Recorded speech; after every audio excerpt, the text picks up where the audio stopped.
And here we are. Hey! Episode 4, Mark. 4. Episode 4. Who thought we'd get this far? I only thought we were going to be a trilogy. Straight away, I want to thank everyone who has subscribed. I want to thank everyone that has commented. We love your comments. It makes us smile. Keep liking, keep subscribing, keep commenting. We love what we're doing. This is our passion. I am Boba Dave. I am Obi Mark. We are Dudes of the Galaxy. So, dudes, come join us. And you know what? Let's have some fun. Let's have some fun.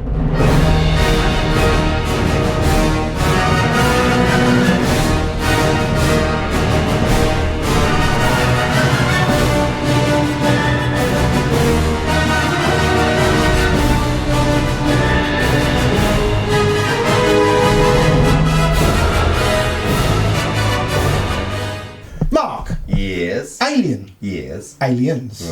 Now, me and you have got different opinions on this. We both agree one thing. They're both fantastic movies. They are both great movies. And they are both masterpieces in their own way.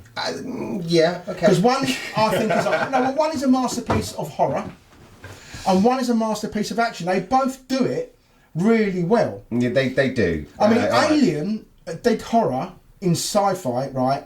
Better than most horror directors back then did horror in horror. So those of you who haven't seen Aliens films, the original Alien is very suspensey. It's dark. Very tight. You know, you can't. You there are like sprays of gas, and you think, oh, there's bound to be something there. And they walk through it, and there's nothing there, and it just keeps you. You barely see the alien itself. I mean, they did the same thing that they did in Jaws. The idea that you don't see it made it more scary. So when it did turn up, it was breathtaking. I mean, again, we talk about things we'd never seen before. We'd never seen an alien like that before. When you look at the old sci-fi movies, aliens were a little bit like men in a rubber suit. Yeah. But this one looked real. It did, because it had all the kind of like, you know, stuff in the mouth. And the jaws that come out. I like the hissing sound it makes. You know, it's beautiful. I mean, the alien itself, very, very scary. And the original facehugger kind of ethos of how it jumps, gets his thing round your neck, right? Yeah. And for those of you who haven't seen it, it basically grabs your neck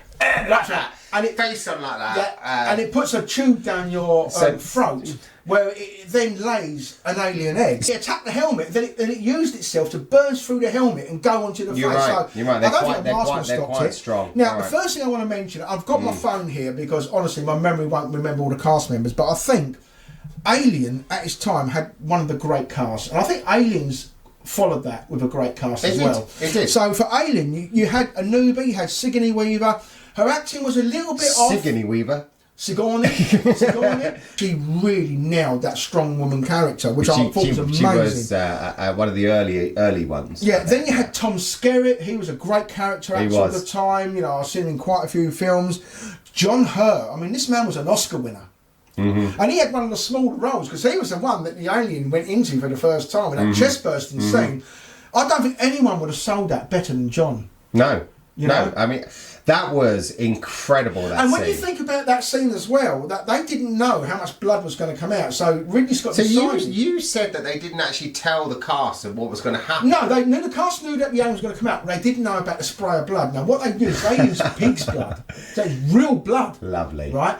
And that scene, when I can't remember the actress's name, but when she went, oh, like that, and the blood sprays all over her, that was Ridley Scott squirting blood all over her and didn't tell her that was going to happen. That was a genuine reaction of horror, you know? What a great day at work that would be. Oh, awful. I want Monday mornings to be like that. Ian Holm. I mean, you know Ian Holm. I mean, this man was in Lord of the Rings. He played, you said who he played. Yeah. He played Bilbo Baggins. Bilbo Baggins. This man was a great UK, great And I British never made that connection, that he was the android in the original Aliens and then played Bilbo Baggins. Exactly. Then you had Yvette Cotto. Now, Yvette Cotto was one of the great black actors that came out of America. I mean, he was in He drove the black movie experience in America. I mean, he was in Live and Let Die in James Bond, you know. Nice. And this man was an amazing actor. And when he went into this, I felt he elevated it as well. I don't think there was a bad actor in that film. No, I agree with you completely. The suspense, the actors, the pig's blood. Yeah. Now, I watched the other night. I watched it the other night just to clue myself up. Because It's been a while. I also had a swat up. But I watched the director's cut. I've got the director's cuts on Blu-ray.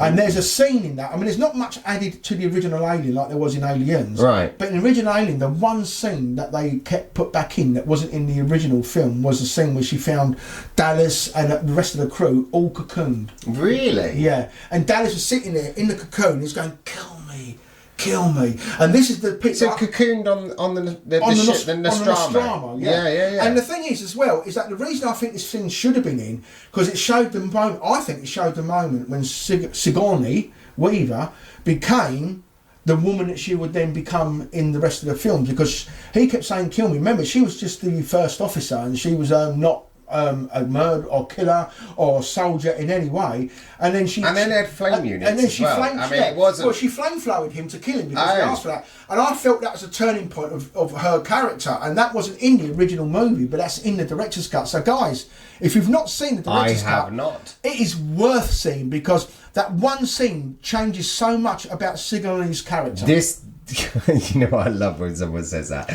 You know, you watch a film for, I don't know, 90 minutes, 2 hours, and then someone goes, watch those extra 2 minutes. It changes the whole thing. It does, because sometimes they take something out, and I reckon they took it out because they didn't want her to be that character. Now, the Alien special edition, which I have watched, we'll talk about that in a second. About 35 or 40 minutes of extra footage. Is brilliant. Yeah. I mean, those extra minutes don't change it. I'm sorry. I'm just saying. I know we're going to fight over this. No, we're not, because I love both films. Yeah, I do too. I love both, and I think both films are very different. Yeah, but you're still wrong. The way that you prefer Alien over Aliens. Well, I'm a horror fan, so therefore I lean more towards horror. You're an action fan, so therefore you like exploding helicopters. So it's personal preference of what you like. Okay, yeah, I mean, and you're wrong. Well, you can say that. You can say that, fella. No, I think this is the big question. I think this debate has been going on ever since Aliens came out. I think the Alien Special Edition gives us a lot more. I think when Aliens was Aliens before the Special Edition, I would absolutely give it to Alien. But the Special Edition, that's a whole new level. There are a lot of things. And James Cameron was forced to bring it down to the original cut because of the runtime. Bill Paxman in the second one, I mean, as Hudson, he annoys me a little bit. I love him. You know, man. How do I get out of this chicky outfit? Right? I liked all that. And I like the way I dubbed that, by the way. Right, do you know my favourite Bill Paxton scene? And it's only in the special. Check it out. We are badasses. Check it out. Yeah, he's walking around on a dropship. Yeah. I love that scene. That's but then what? And the bit when he actually buys it, where he's going, oh, you want some? Oh, you want some? I love that. That's exactly how I want to be. I'm sorry, I get enthusiastic about this, but I love that. But did he get slightly annoying with his whinging a little bit? Yeah, he was a bit. What are we going to do now? I think they went a bit too far down that road for my liking for the character. I would have liked it to be a bit more well-rounded. I mean, this man has seen action. He'd been involved in action before. He says, "I've got 4 weeks left, man. 4 weeks left." And the thing is, if he'd have been in that long and seen that much action, would he have been that scared? Well, I think they've not seen anything of this level before. Let's face it, a xenomorph, as they call them, right? But they never seen that. He is a serious being, but they've never seen that. And clever. Yeah, but they've never seen that in the first film either, and yet they handled it so differently. I would like to talk about the chestburster scene in the first film with John Hurt. Go on. It's been ruined for me. Why? Because of Spaceballs. Oh, yeah. Because in the chestburster scene in Spaceballs, and they get John Hurt to do it, and that's why it's been ruined for me. It comes out, and it goes on saying, "Hello, my darling, hello, my baby, hello, my ragtime gal." Every time I watch that film now, I watch Alien, when the chestburster scene, that bit's great, but when it runs off, all I can see is him doing this. So it's kind of ruined it for me in a way, but I can sort of separate it. But what I liked about that film was it was just the crew members against it. It was one alien, and it was very much almost like a haunted house movie, you know. Right. As they're walking around, you got creaks. I mean, when you saw Dallas get taken, he's looking around and he turns, and all he says, "Alien, do this," and then it switches. You don't see anything else. You don't know what happens. A bit like Jaws. It made you think what was happening. It used your imagination. It's using the dark corners of the world to kind of freak you out. What's there? What's going on? It's that whole suspense thing. I get it. Yeah. I absolutely get it. Whereas I am an action junkie. Amazing action film. I mean, you've got the Marines, right, which are basically kick-ass guys, right? You've got the guns that the Marines Lance Henriksen as the synthetic. He's amazing. Isn't he? Bishop is brilliant. Absolutely brilliant. My favourite synthetic. By far. Well, yeah. I mean, when he gets cut in half at the end. Although when Ash did, and he's all like, not bad for a human. Yeah. But then on the other side, Ash was a psychotic one, and when he rolled that paper up and he's stuffing it, nobody wanted to touch mouth because they played on that in the middle. Do you remember when Bishop was actually dissecting one of their face huggers, and he's going, it's fascinating, and he's all that, and you think he's going to be bad, Ash. right? Which was very much like Ash. which Aliens versus Alien here, didn't have that kind of is he good, is he bad? You kind of sense that there was something wrong with Ash. There was something wrong with Ash. I agree, completely agree. Yeah. So, but you wasn't sure what. I mean, you didn't know that he was synthetic straight away, and that was the clever thing. No. That was the clever thing. They didn't explain everything in Alien, and that's because it was a horror movie.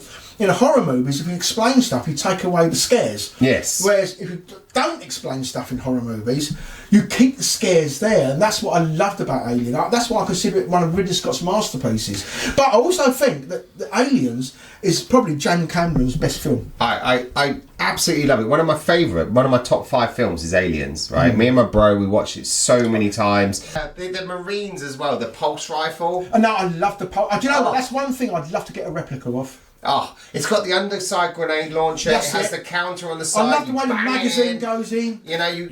She straps a flame unit to it, so she's like double bubbled as well. Now that's the one thing. Now, one of my favourite scenes, and it is iconic, is when Sigourney gets into the lift in Sigourney.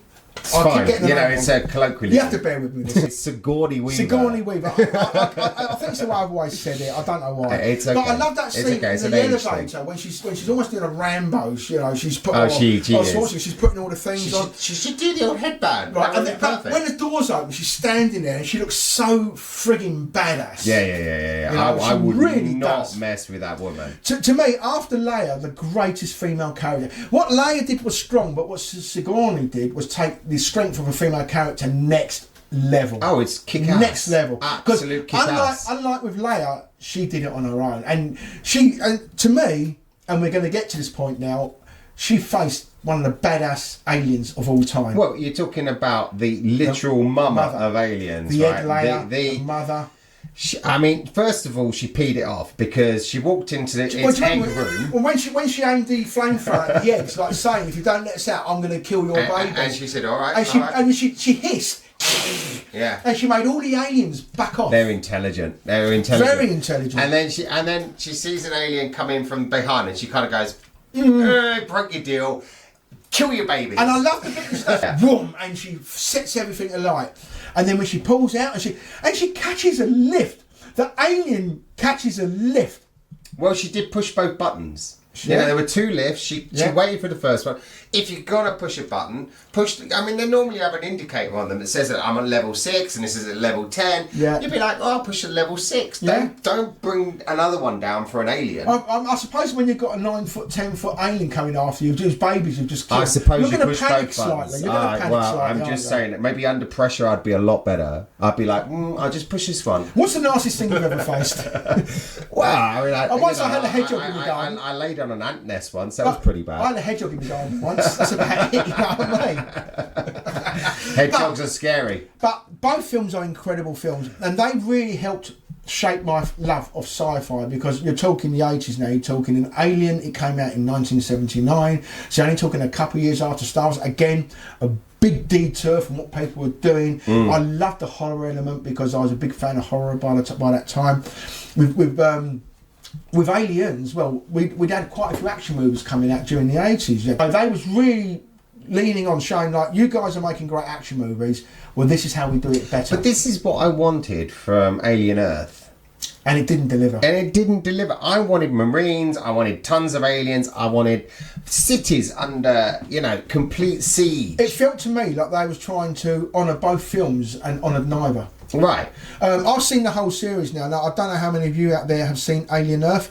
My biggest problem with Alien Earth is the alien itself. When you look at the aliens in the first one, in Alien, you barely see the alien all the way through. You only see it in its full form 2 or 3 times at most. In Aliens, you see so many. Yeah, but actually, you don't. Hence the name Aliens, probably. But you think about it.